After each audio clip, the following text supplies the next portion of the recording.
गावावरून आल्यानंतर एक दिवस घर आवरले, त्यानंतर 2 दिवस जरा आराम केला. आज शेवटी म्हटलं चला आजपासून आपल्या व्हिडिओला सुरुवात करावी, कारण गावाला नेट पुरत नव्हते, म्हणजे रेंज नव्हती. त्यामुळे व्हिडिओ इथं आल्यानंतरच मी अपलोड केले, कारण तिथं माझा आयडियाचं सिम असल्यामुळे मला रेंज येत नव्हती. जर व्हिडिओ अपलोड करायचा असला तर गावाच्या बाहेर दूर जायला लागायचं, त्यामुळे मी काही केलेच नाही. 1-2 व्हिडिओ तिथं केले, आल्यानंतर इथं केले. आता रोजच्या आपल्या रुटीनला सुरुवात झालेली आहे.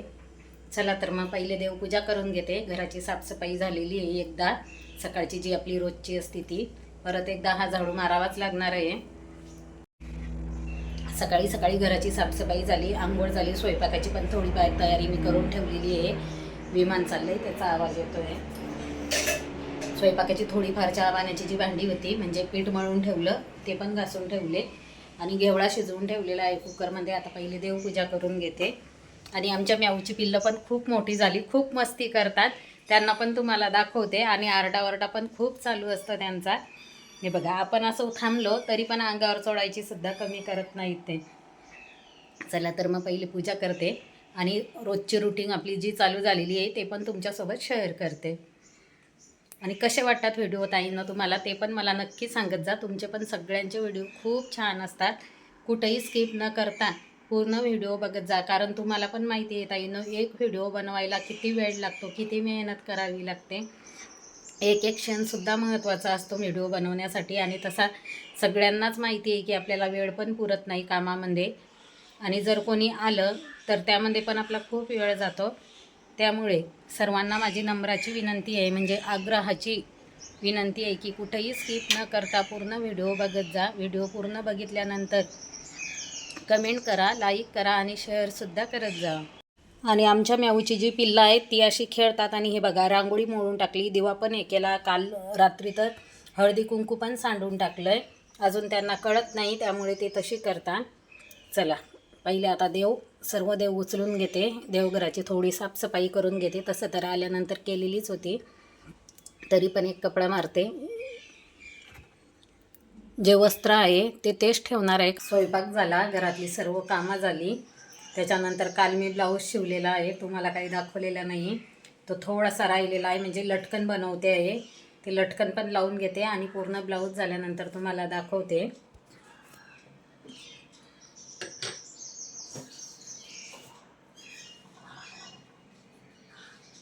एका साईडचं लावलेलं आहे, दुसऱ्या साईडचं अजून लावायचं आहे. ते लावून घेते आणि नंतर तुम्हाला दाखवते, कारण त्याला अजून लेस आणायची आहे. पूर्ण लेस नाही, 1 मीटर लेस आणलेली होती मी, आणि तेवढं लावायचं माझ्या डोक्यात नव्हतं, पण मी जास्ती लावलेली आहे त्यामुळे मला ती कमी पडली. कारण पाठीमागे जी डिझाईन केलेली ती मला करायची नव्हती, साधा सिंपल ब्लाऊज शिवायचा होता. पण थोडंसं मी डिझाईन केलेली आहे, जास्त नाही पण थोडी केलेली आहे, त्यामुळे लेस कमी पडली. बघा, मटका गळा आहे.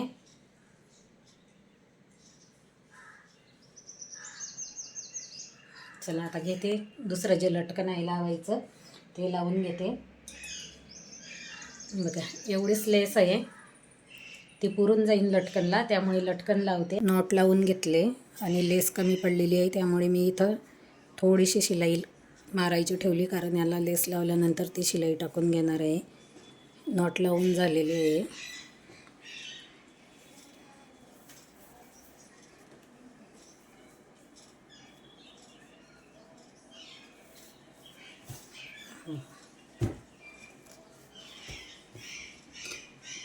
इथं लेस आणायची आहे, तुम्हाला सांगितलं मी, मला लेस कमी पडली त्यावेळेस इथं लेस लावणार आणि इथं पण लावणार, कारण एवढीच ओरलेली आहे ती तिथं अपुरी पडती, त्यामुळे मी आता हे कचऱ्यामध्येच टाकून देणार आहे. कसा गळा शिवायचा हे माझं फिक्स नव्हतं, त्यामुळे मी ती कमीच आणलेली होती. पण नंतर कटिंग करताना जो आपला काठ आहे तो थोडा उरलेला होता, त्यामुळे मी इथं अशी डिझाईन करून टाकलेली आहे. कमरेला आज शिलाई करायची आहे आणि समोरून 4 टक्स ब्लाऊज आहे. हा ब्लाऊज आता साईडला ठेवून देते. लेस लावल्यानंतर त्याला पूर्ण करता येईल. फिटिंग वगैरे सगळं झालेली आहे त्याची. आणि दुसरा ब्लाऊज तो पण कटिंग करून घेतलेला आहे कुठल्या पण साडीवर. म्हणजे कुठल्याही साडीवर आपल्याला घालता येतो. आणि हा ब्लाऊज पीस मला आमच्या आईने दिलेला आहे. खूप दिवस झाले तिने दिलेला आहे, जवळजवळ वर्ष झालं. पण मी काय असलं दुसरे ब्लाऊज घालत नाही. पण म्हटलं चला असो, होईल, पटकन घालता येतो. आणि कोणतीही साडी घातली तरी मॅचिंग होऊन जाईल. त्यामुळे मी आता तो शिवायला घेतलेला आहे. ब्लाऊज पीस पण म्हणजे घरामध्येच होता, त्यामुळे मी तो 2 दिवसापासून कटिंग करून ठेवलेला आहे. अस्तर काही मी विकत आणलेले नाही, मला मिळालेलं होतं. म्हणजे ब्लाऊज पीस आहे तो, त्याचंच मी अस्तर लावणार आहे, मिळालेला होता मला. साधा सिंपल शिवणार आहे.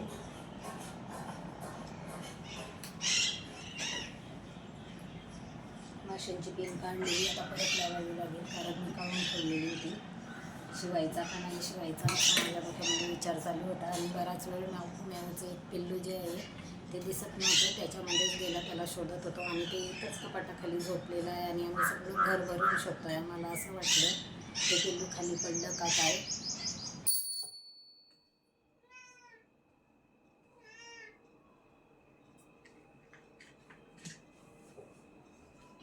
चला, संध्याकाळची दिवाबत्ती देवाजवळ करून घेतलेली आहे. शमीच्या जाळाजवळ एक दिवा, किचनमध्ये एक दिवा, तुळशीचा एक दिवा आणि आपलं दाराच्या बाहेर एक दिवा, असे मी रोज दिवे लावते. ज्या ताई नवीन असतील त्यांना माहिती नाही, त्यांच्यासाठी सांगते. आणि आमच्या म्याऊचा चाललेला आहे आरडाओरडा. किचनमध्ये दिवा ठेवला. किचनमध्ये दिवा, पिण्याच्या पाण्याचा जो माठ असतो तिथं ठेवायचा असतो, पण आजकाल कोणी माठ भरत नाही. भरला तर उन्हाळ्यामध्ये भरतात. मी पण हंडाच भरते, कारण आजकाल सगळ्यांच्या इथं आरो बसवलेलं असतं. पण असं म्हणतात की माठाजवळ जर आपण रोज संध्याकाळी दिवा लावला तर त्यामुळे म्हणजे आपले जे पित्र असतात त्यांचा आत्मा तृप्त होतो. त्यासाठी एक दिवा लावायचा असतो. शमीच्या झाडाचा एक दिवा, उंबऱ्यामध्ये एक दिवा आणि तुळशीचा तर दिवा सर्व ताई लावतात. तसं तर सर्व ताईंना माहिती असेल. चला, तुळशीजवळचा दिवा ठेवायचा आहे अजून.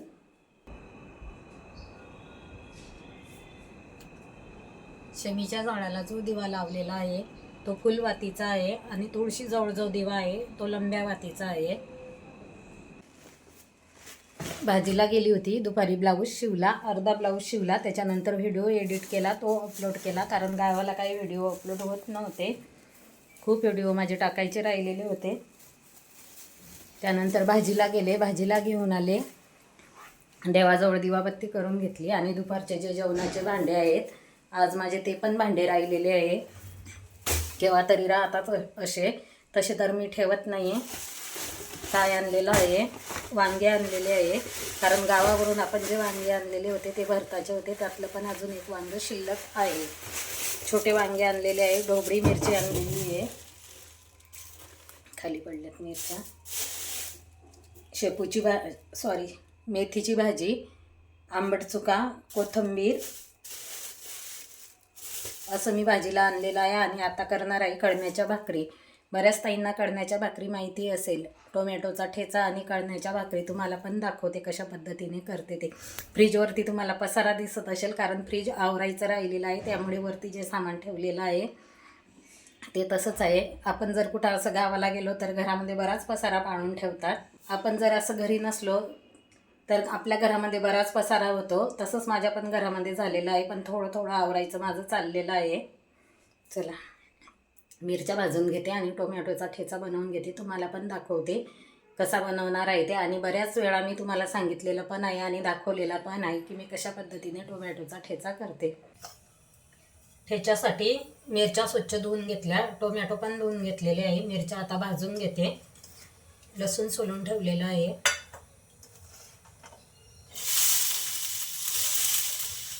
मिरच्या छान भाजल्या जातील तोपर्यंत टोमॅटो कापून घेते.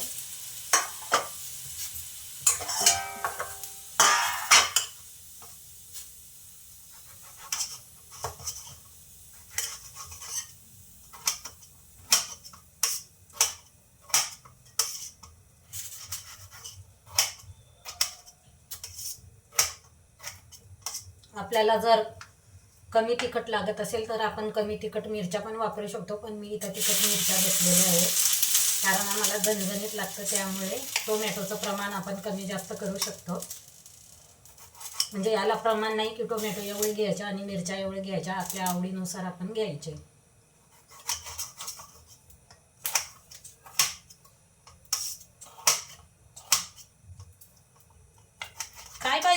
मेवला जा, तुझं बाळ उठलं का बघ बरं मेव. जा. नाही उठलं. ठेचा बनवण्यासाठी पहिले आपल्याला तावा छान तापू द्यायचा आहे. तावा तापल्यानंतर त्यावरती टाकायच्या आहे धुवून घेतलेल्या मिरच्या. मिरच्या छान 5 मिनटं भाजून घ्यायच्या.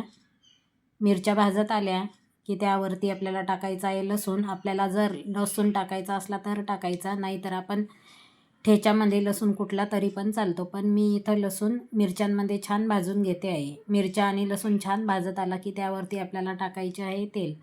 तेलामुळे मिरच्या छान भाजल्या जातात. मिरच्या आपल्या भाजून झालेल्या आहे. मिरच्या बळगीमध्ये काढून घेते. कढई तापायला ठेवली. लोखंडाच्या कढईमध्ये टोमॅटोचा ठेचा छान होतो, त्यामुळे मी लोखंडाची कढई इथे वापरते आहे. आपण याला मिरचीचा ठेचा किंवा काही भागामध्ये खरडासुद्धा म्हणतात. त्यासाठी मी लसूण मिरच्या भाजून घेतलेल्या आहे. त्यामध्ये मी टाकलेलं आहे मीठ. टोमॅटोमध्ये पण मी मीठ टाकलेलं आहे. मिठामुळे टोमॅटो छान मऊसूत व लवकर होतात. तेलामध्ये छान टोमॅटो आपल्याला परतून घ्यायचे आहे, म्हणजे तेलामध्ये छान होऊ द्यायचे. तेलामध्ये टोमॅटो छान परतल्या जातील तोपर्यंत आपण बडगीमध्ये ठेचा बारीक करून घेऊ. 5 मिनटामध्ये आपला ठेचा पण छान बारीक झालेला आहे आणि टोमॅटो पण छान असे मऊ लुसलुशीत परतल्या गेलेले आहेत. टोमॅटो परतल्यानंतर त्यामध्ये आपल्याला बडगीमध्ये जो आपण हिरव्या मिरचीचा ठेचा किंवा खरडा म्हणता येईल तो टाकून द्यायचा आहे. वरून छान अशी हिरवीगार कोथिंबीर टाकायची. मिरची आणि टोमॅटो तेल सुटेपर्यंत छान परतवून घ्यायचे. ठेच्याला आपले छान तेल सुटलेलं आहे. अशा पद्धतीने मी टोमॅटोचा ठेचा करून घेतला. ठेचा आपला तयार झालेला आहे आणि तो मी बडगीमध्येच काढून घेतला. ज्या बडगीमध्ये आपण ठेचा कुटलेला होता, एका साईडला मिरचीचा ठेचा आणि एका साईडला टोमॅटोचा ठेचा जो बनवलेला आहे तो काढून घेतला. हे बघा, आणि छान तेल पण सुटलेलं आहे आपल्या ठेच्याला. थोडा गार होऊ देते आणि त्यानंतर त्याच्यावरती झाकण ठेवते. बघा, आता जर आपण झाकण ठेवलं तर त्या झाकणाला वाफ येईल, म्हणजेच त्या वाफेचं पाणी होतं आणि ते पाणी ठेच्यामध्ये पडेल. त्यामुळे गार झाल्यानंतर त्यावरती झाकण ठेवून देणार आहे आणि लगेच नाही भाकरी करणार, कारण गार भाकरी त्या छान लागत नाही. गरम गरम भाकरी छान लागतात. अजून मुलं पण नाही आले. तसा तर आमचा सौरभ गेलेला आहे लग्नाला, तो तिकडनंच जेवण करून येणार आहे. मिस्टर अजून साईटवरून आले नाही आणि आमचा सागर पण नाही आलेला, त्यामुळे भाकरी नंतर करणार आहे. थोडा जो ब्लाऊज राहिलेला आहे तो पण पूर्ण करून घेते. तेवढ्या वेळामध्ये होऊन जाईल. रिकामं बसण्यापेक्षा काहीतरी काम होतं. मोठी मांजर आहे बाप्पा ती. मस्त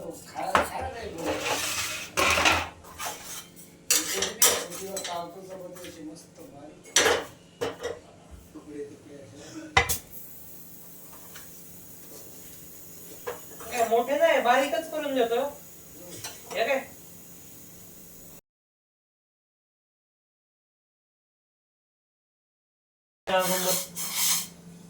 काय बघतो?